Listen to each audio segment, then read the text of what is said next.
Alrighty, this is, as I said, definitely a different video for me. I personally feel that this movie was definitely a bit understood. This little movie called Funny People. As you can see there in the photo, the slideshow here, it was released on July 31st, 2009. I remember viewing the trailers. I at the time, Adam Sandler didn't quite release as much bullshit as he's released in the last 5 years or so. And Seth Rogen was definitely exploding onto the scene. He was just making hit after hit at the time. I believe with like Pineapple Express, Superbad, and all those other classic comedy movies right there. And then this movie came along. We had the two previous hits from Judd Apatow, that was 40-Year-Old Virgin in 2005. And then we had Knocked Up, starring Seth Rogen himself. And I believe it was 2007. Or was it 2008? Should have done my research on that particular year. But either way, we had those two laugh-out-loud comedy films with little hints of drama plucked in right there. Just it was pretty solid writing, dialogue, comedy, great timing with all the casts involved, and superb direction from Judd Apatow himself. When it came to the marketing of this movie, I remember it clearly, just watching the trailers and everything. I thought, this is a very much a darker tone to it. This has a very different tone compared to all the I guess the hype that was around it. People were thinking this is going to be the best comedy of the summer. It's going to be a laugh-out-loud hit. I mean, there's going to be all these cameos because they were advertising a lot of cameos. There was a lot of YouTube-ish stuff out there, I believe, just like showing bloopers behind the scenes, I believe. They were actually doing a fair amount of marketing for this movie, I remember. And then when the film hit, it was a very mixed, split down the middle situation. I remember at the time the handful of YouTube movie reviewers I viewed, and a lot of them were split. A lot of them were just very much like either on the side of this movie is boring, it's bullshit, it's not even funny, it's got all these quote-unquote funny people in it, but it's not funny. I don't know why I went to an Arnold Schwarzenegger impression, but anyways. Yeah, I remember that half of reviewers out there saying stuff like that. Or even just people in the theater. I remember just people just leaving the theater. I remember hearing a few people just like, well, that was crap. And then I kept thinking more and more about the marketing for this movie. It was advertised very similarly to The 40-Year-Old Virgin and Knocked Up. Both of those are, as I said, great comedy classics at this point. But this movie was marketed poorly, and I say that because this movie is not a laugh-out-loud comedy, ladies and gentlemen. This movie is a whole other animal. This movie is a dramedy, a comedy drama, if you will. For those of you who do not know what that is, the term of dramedy, well, that's pretty much it. It's a drama that has comedy bits in it, and that's what this movie is.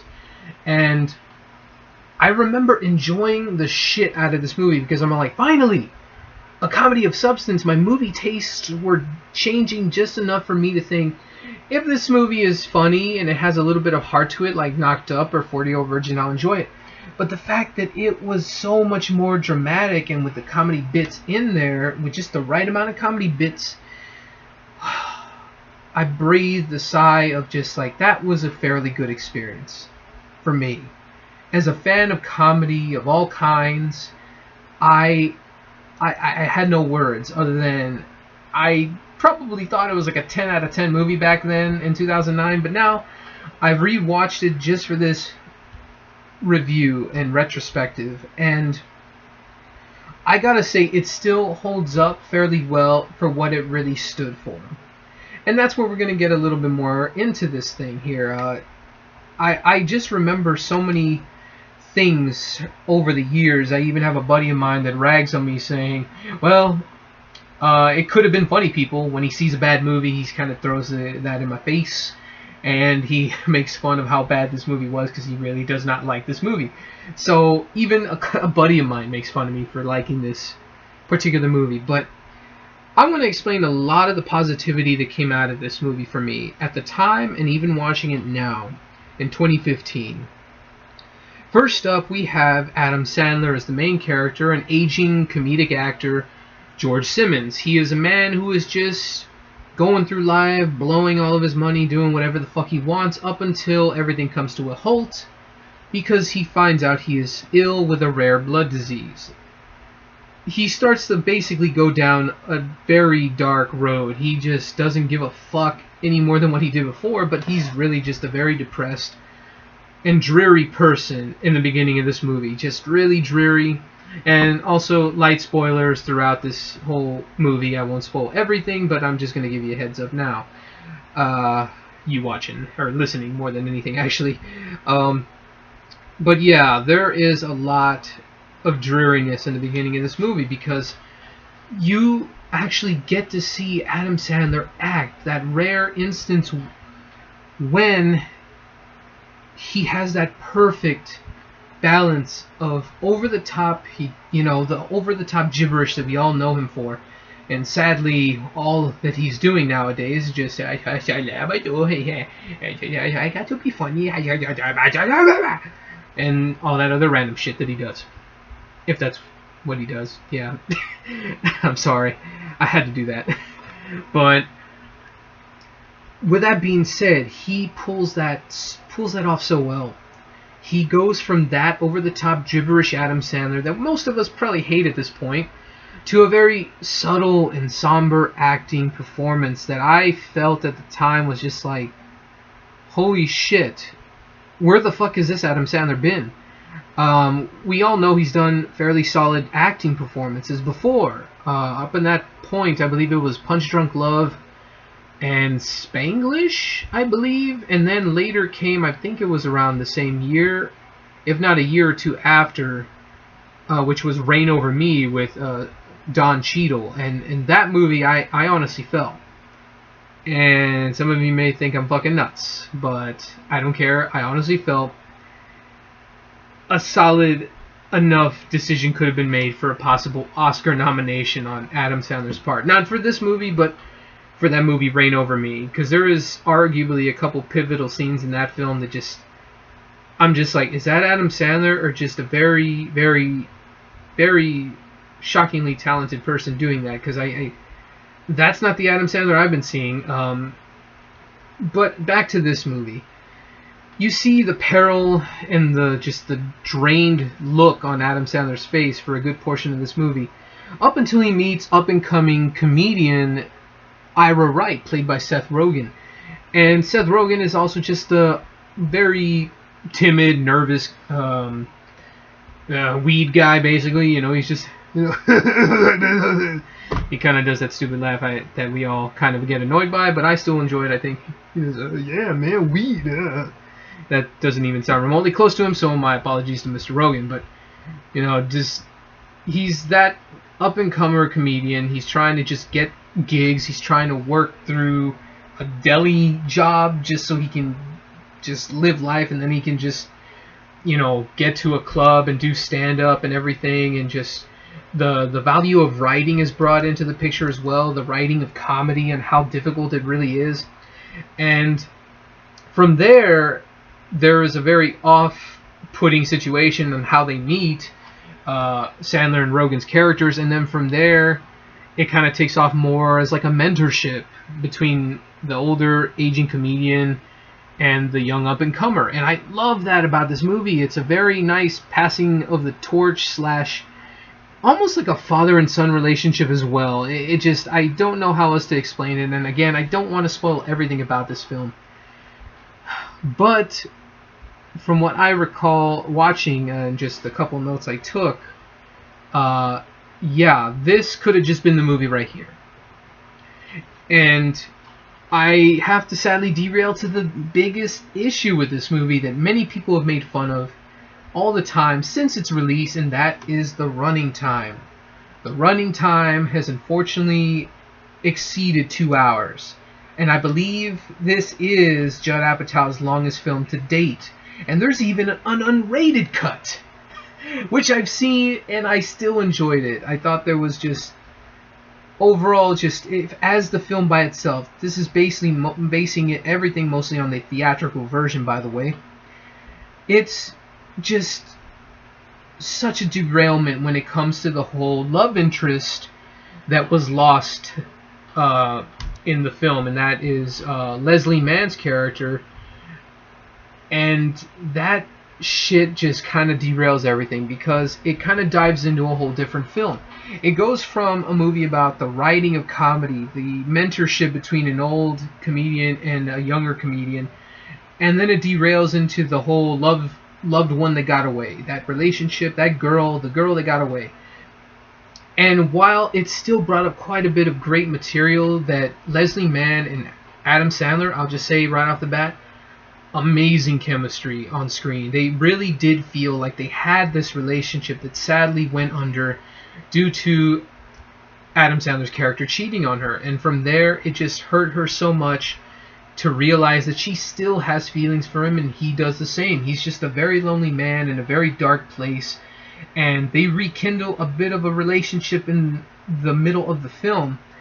And from there, we end up meeting her family, which is Leslie Mann is the wife of Judd Apatow, actually, and the children are played by Judd Apatow's children, his daughters there.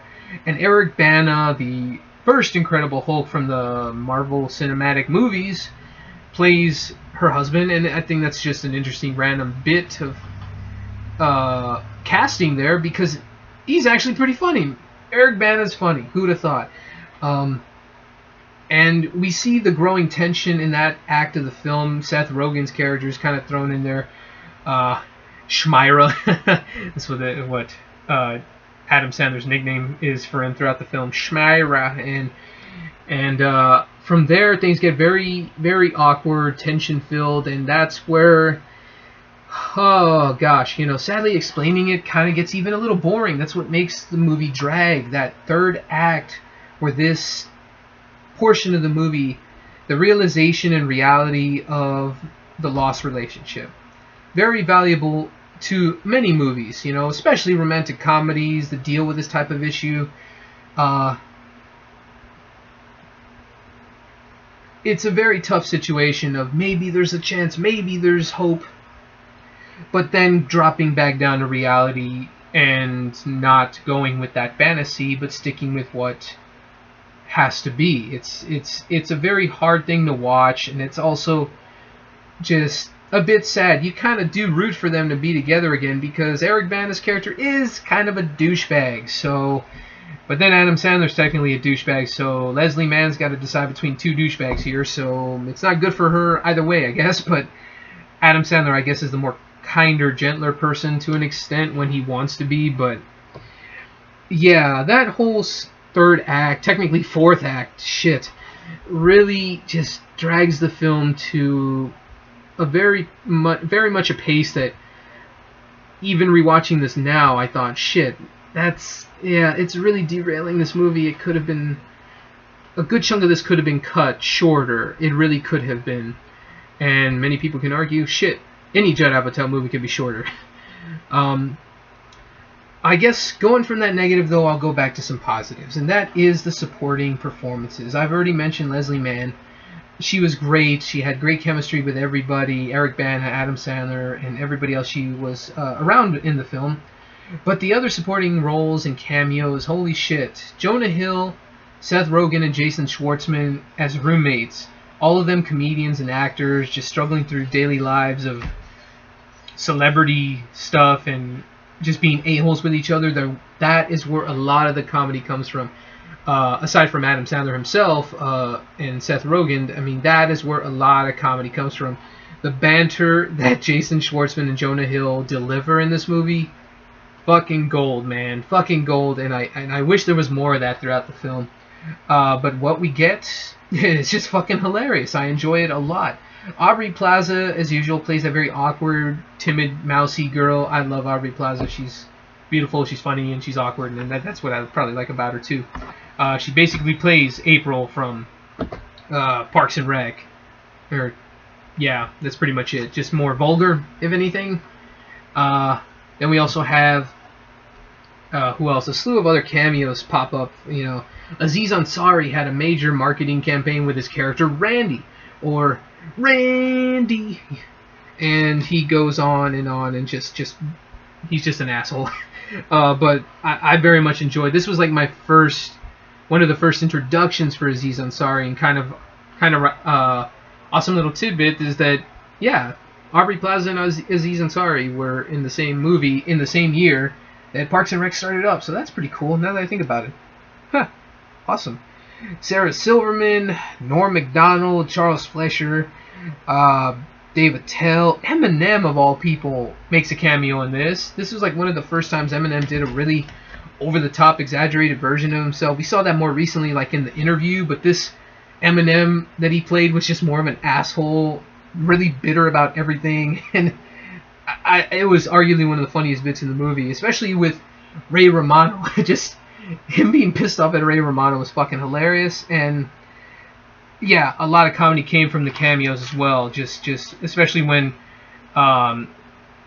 just showing all of their different stand-up as well. That's another thing. Just the appreciation of stand-up comedy is, as an art form, is just something that is important for the just for entertainment, and how important writing is. That's what I truly loved about this film. It was like an ode to stand-up comedy. Like, at least 60% of the movie was that. And that's what I loved about it. I love watching comedy concerts. I love comedy, as I've said. And this movie had it all. It just really did. And I even loved the intersplicing of random movie posters and fake movies that the character of George Simmons played. And the fact, though, that I love that how many people made this joke when, sadly, Jack and Jill was not one of those. Yeah, a lot of people make that same funny joke, just saying, yeah, remember all those fake movies and funny people? Yeah, sadly, Jack and Jill was not one of them. So I thought that's funny how that's the only way I've ever heard funny people brought up in a conversation. But regardless of that, it is a movie about dealing with, just the loss of for better or for worse, it deals with the loss of a loved one, a relationship that got away. But more importantly, it deals with the appreciation of writing and comedy and stand-up. It deals with the facing of just illnesses. That's just very real in how the situation happened. The confusion, the frustration that you see within Adam Sandler's performance about his illness, up until when things get a little bit better, and just it's just overall overwhelming and kind of hard to watch at times, because I'm just like, holy shit, that is pretty damn hard to watch, and it's sad. Granted, there's way worse films out there, but this movie kind of shocked me in that, just like how solid of a performance Adam Sandler had to pull off when his character goes through all these terrible situations with his illness. And the biggest thing, though, that I remember seeing and hearing about this was that this was Judd Apatow's first big bomb. He hit it big with his first two directorial efforts. And this movie was on a budget of $75 million, and it makes sense because there was a lot of grand stages and setups for stand-up that I could see those costing quite a bit of money, and to get all those cameos of comedians, and I can see why. And sadly, it only made $71.6 million. That is a bummer, but you know what? It's not the biggest bomb in history, and it's still, to me, arguably one of the biggest misunderstood movies in recent memory in terms of comedies. A lot of people found it to be just this movie that should have been a laugh-out-loud movie, as the trailers promised. It was not that type of movie. But for people like myself who still understood the film, enjoyed it, enjoyed the funny couple of laugh-out-loud moments sprinkled throughout the movie, but enjoyed the performances and the hard-hitting, dramatic performances and dramatic content. It was something where this is arguably just one of my favorite comedy dramas ever made, and I am not afraid to say that. I don't care what anybody tells me. Anybody can make the jokes about how it's so boring or stretched out or just very much still a bad Adam Sandler film, and all I can say is to each their own. That is the beauty of the internet. That is the beauty of a retrospective. I remembered everything that happened at the time of its release. It was just a film that my friends and I wanted to go see. A couple of my friends hated it. A couple of my friends thought it was pretty solid. I thought it was great. Flaws and all, I enjoyed this film a lot. And I still recommend that it is worth a watch. It is, if you don't think you would even enjoy it from all the explanations I've given throughout this retrospective, I understand. Especially if you don't like Judd Apatow movies or Adam Sandler movies to begin with. As I said, this meshed a lot of different stuff in there, and some of it didn't it wasn't together enough. It wasn't cohesive and meshing well. But to be honest, it's the best of both worlds for me. It has a lot of realism to this movie, a lot of character development. It has Adam Sandler not just being it has him actually being subtle and quiet and acting pretty damn well. It has Seth Rogen not just going it has him actually being a solid enough character. It has so many great supporting roles, cameos, direction, and excellent dialogue overall, and just I'm very happy to own this movie on Blu-ray and everything else. So yeah, it is one of my favorite comedy dramas ever made, and I'm sticking to it. Thank you so much for tuning into this very special Worth a Watch retrospective. I hope you enjoyed it. Feel free to comment below on what are your thoughts on Funny People. If you've seen it, if you've never seen it, well then I hope I didn't spoil too much for you. But either way, thanks for watching. I'm Anthony Flotis with Worth a Watch, and keep going to the movies.